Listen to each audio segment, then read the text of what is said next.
You've got 4 serious felony offenses here that have been alleged. Criminal actions have consequences. That is all.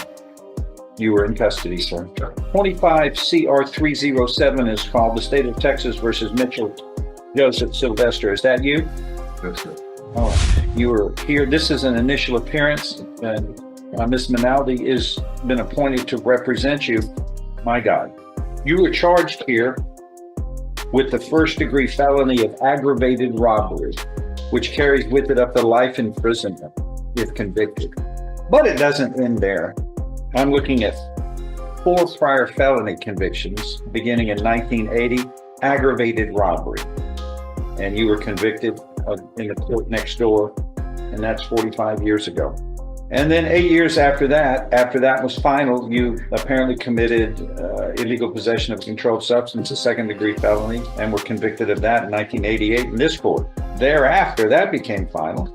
You committed the felony of another illegal possession of a controlled substance and was committed in 1991. You were convicted next door in the 252nd. After that became final, you committed the felony of having a prohibited substance in a correctional facility, a third-degree felony, and you were finally convicted of that in 1996 in the 252nd District Court. So if you were found guilty and all of this were proven true, you are looking at no less than 25 years in prison, up to life in prison.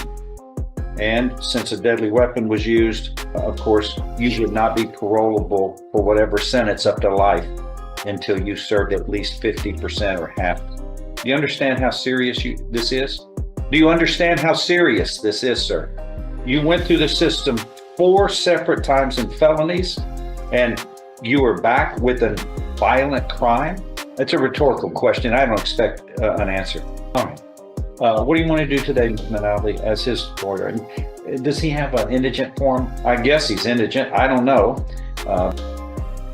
But does he have an indigent form? We are going to work on it after Undone was not here because he doesn't have his glasses, so I'm going to have to hold him. There was something done here where 4 things were filled out, just 4 spaces out of this multi-page document, and then it was approved by a magistrate. You just can't make this stuff up. It needs to be fully filled out. I'm going to work with him. It was half done. Yes, sure. I'm sorry, it was 1/10 of 1% done. Your Honor, I believe What is his bond? it's 25,000. It's How way did that too low. happen? I'm not sure, Your Honor, on that. That's, Yeah, who set the bond on that? Because that's just, I believe that was Mr. no, it's like one of the Jacobs. And that's problem. Well, I don't know. Maybe. I don't know if it wasn't, maybe they let him Maybe. out on that accusation on it. He said it at the 25. But it's alleged that he took a machete and was robbing a game room here. And the lady that he was robbing, she tripped and fell as she ran out the door, and he grabbed her by the ankle and tried to drag her back into the game room there, at which time she pleaded that for her life because she had kids, and he did let go of her ankle and attempted to run back into business with the machete. And one of his prior convictions is actually an aggravated robbery as well. Court has reviewed the probable cause affidavit and the defendant's prolific criminal history, which is in the public safety report, which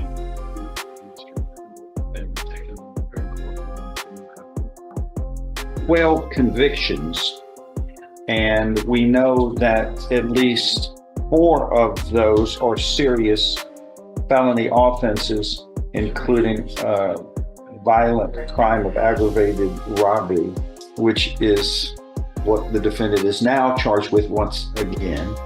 And $25,000 is woefully too low. So the defendant's bond is $100,000.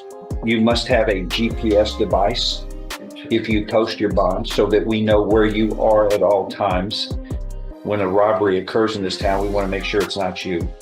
And you would be placed on home confinement, except for purposes of trying to find a job and going to and from to get food and the direct routes possible. Do you understand the seriousness of what you're charged with, sir? Your criminal history and the fact that this was committed in a very violent fashion, where a machete was alleged to have been displayed by you in the commission of this crime and threatening the victim. Are you working somewhere right now? How did you post $25,000 bond? Your niece. Who is your niece? Yeah, my brother's daughter. Your brother's son.